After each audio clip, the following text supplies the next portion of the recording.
In the news tonight, His Majesty the King discusses with the German Chancellor ways to bolster bilateral ties and regional and international development.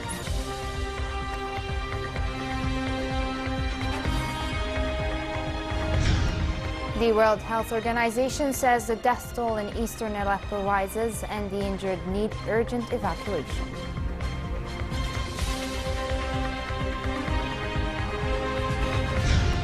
And a Nobel Peace Prize is awarded to the Colombian president for his efforts to negotiate peace in his country.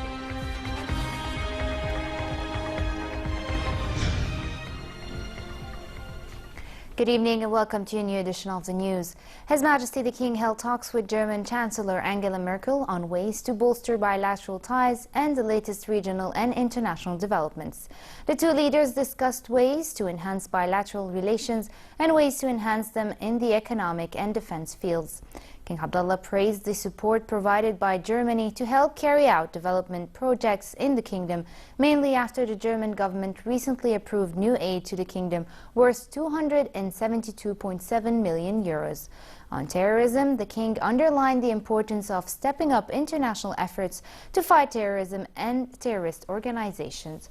On Syria, King Abdullah and Merkel reiterated the need to find a political solution to the Syria crisis and help neighboring countries, including Jordan, to deal with the repercussions of the crisis. The two leaders also reiterated the need to reach political solutions to the various crises in the Middle East, mainly in Iraq, Libya and Yemen. In a statement to the press ahead of the meeting, His Majesty reiterated the depth of ties with Germany and Jordan's keenness to build on these ties in various domains. Madam Chancellor, thank you very much. I am delighted to be back here in Berlin and to be in your company again.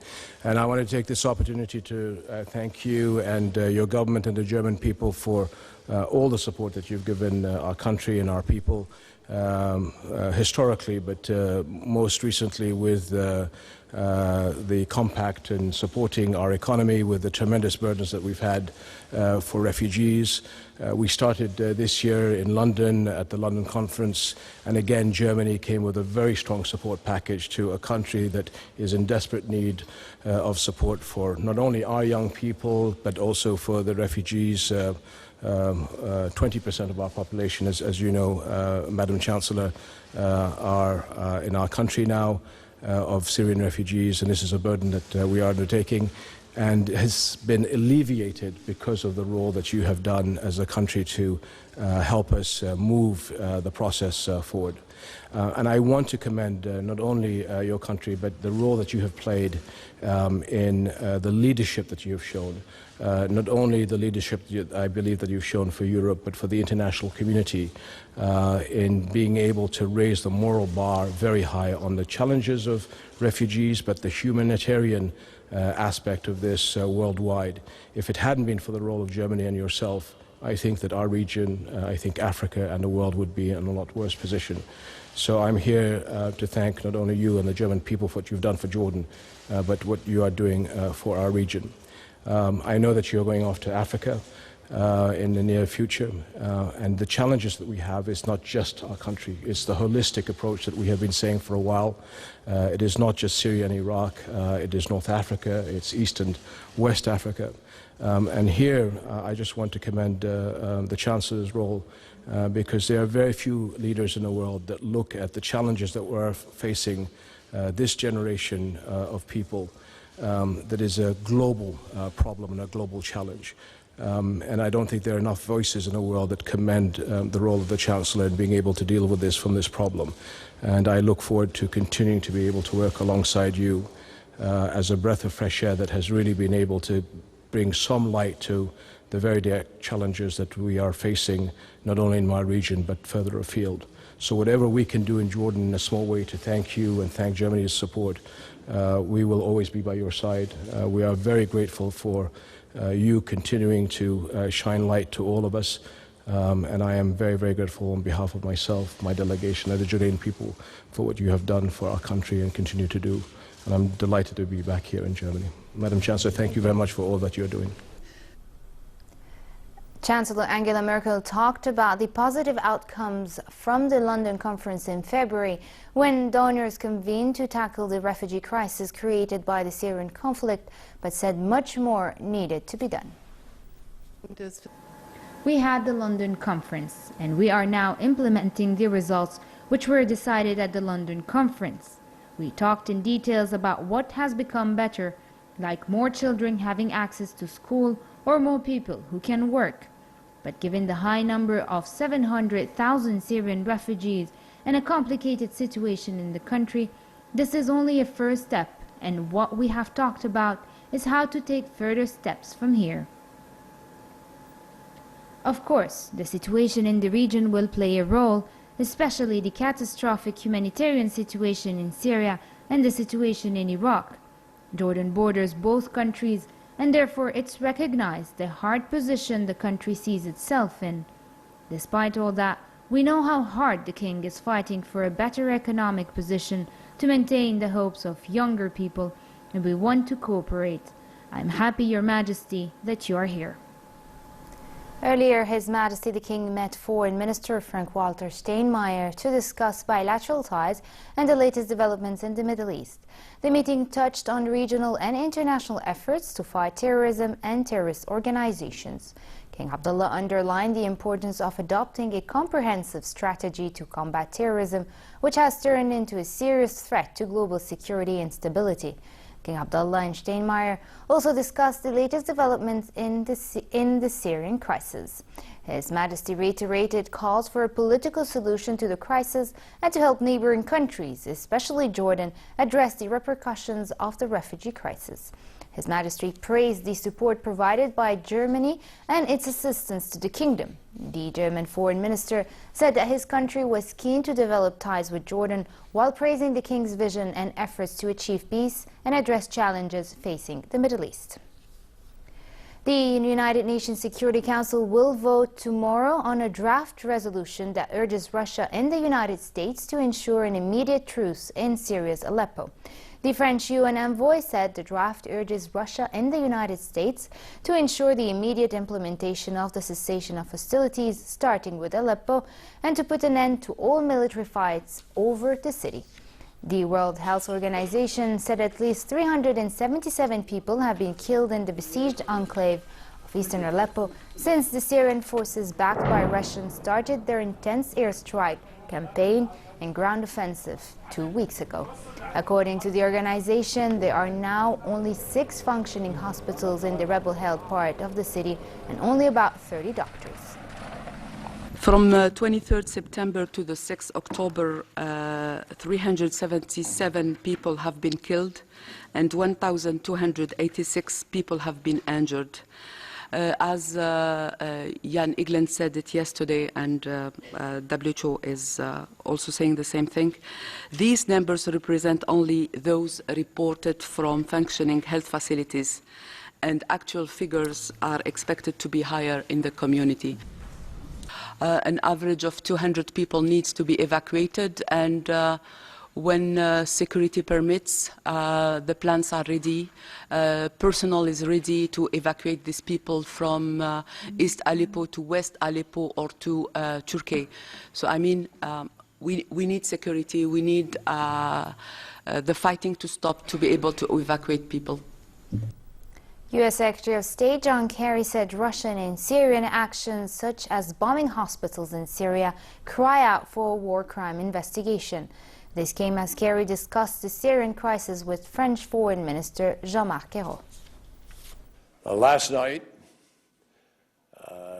the regime attacked yet another hospital, and 20 people were killed and 100 people were wounded.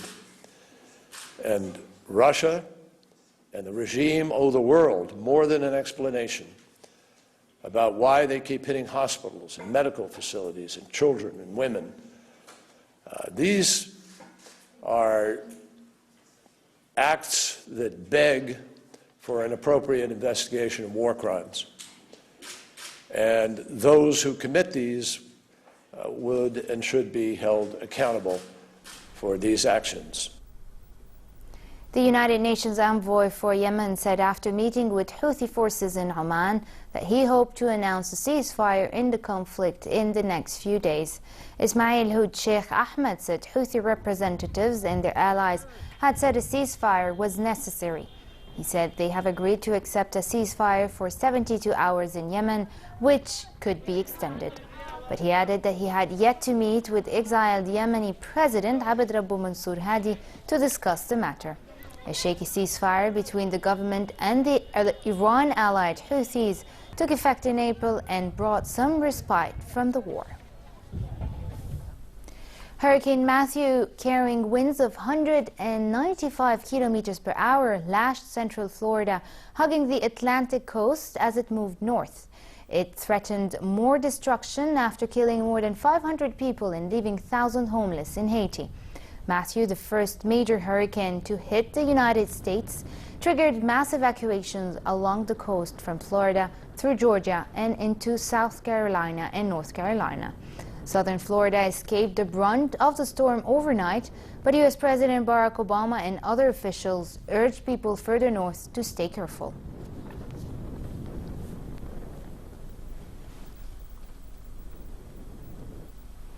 The Nobel Peace Prize was awarded to the Colombian President Juan Manuel Santos for his effort to negotiate peace in his country with the FARC guerrillas. It was a surprise win since the peace deal he struck with FARC leader was rejected by the Colombian people in a referendum less than a week ago. Santos says he was deeply honored by the prize and accepted it on behalf of the Colombian people and in particular for victims of the decade-long conflict. Here's more. Colombian President Juan Manuel Santos wins the Nobel Peace Prize for his efforts to end a 52-year-old war with Marxist FARC rebels. The Norwegian Nobel Committee made the announcement Friday. to award the Nobel Peace Prize for 2016 to Colombian President Juan Manuel Santos for his resolute efforts to bring the country's more than 50-year-long civil war to an end, a war that has cost the lives of at least 220,000 Colombians and displaced close to 6 million people. The award excluded FARC guerrilla leader Rodrigo Londoño, who signed a peace accord with Santos on September 26. Santos has vowed to push ahead with the plan, even though Colombians narrowly rejected it in a referendum. Many voters believed it was too lenient on the FARC guerrillas. There is a real danger. The results of the vote, says the Nobel Committee, has created uncertainty for Colombia's future, and there is still a danger the civil war will flare up again. But Santos has said the Nobel Award will help further his nation's peace process.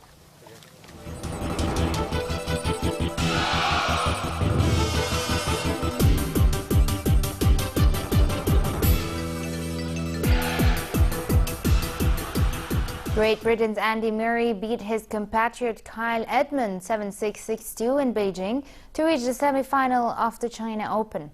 Spain's David Ferrer will meet Murray in the semi-final after beating tall Alexander Zverev of Germany 6-7, 6-1, 7-5. Rain in Beijing meant that the two other matches were delayed. Milos Raonic of Canada eventually bet Paulo Carrero Busta of Spain, while Rafael Nadal went down to Grigor Dimitrov of Bulgaria.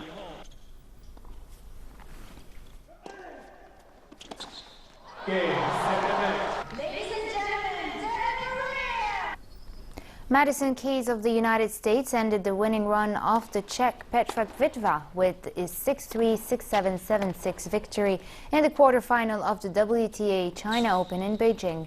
The crucial moment came when Kvitova served a 5-5 with Keys blasting a forehand winner to go to the match point and then served out to complete victory in 2 hours and 44 minutes.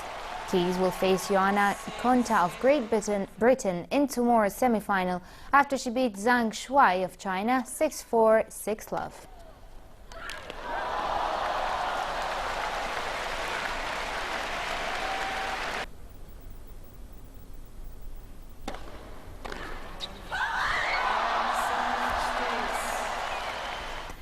And finally, the weather forecast. Pleasant weather conditions are expected in hilly areas, while the weather will be relatively hot in other parts of the kingdom. Winds will be northwesterly moderate. Temperatures in Amman for the coming days will reach a high of 32 degrees Celsius and a low of 17. The port of Aqaba can expect a relatively hot day tomorrow, northerly winds and somewhat choppy seas. Next are the lows and highs for tonight and tomorrow.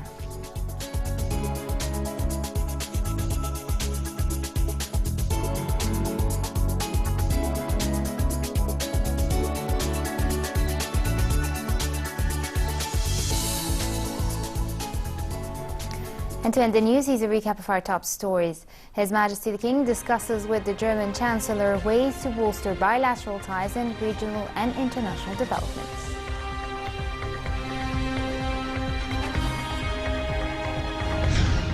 The World Health Organization says the death toll in eastern Aleppo rises as the injured need urgent evacuation.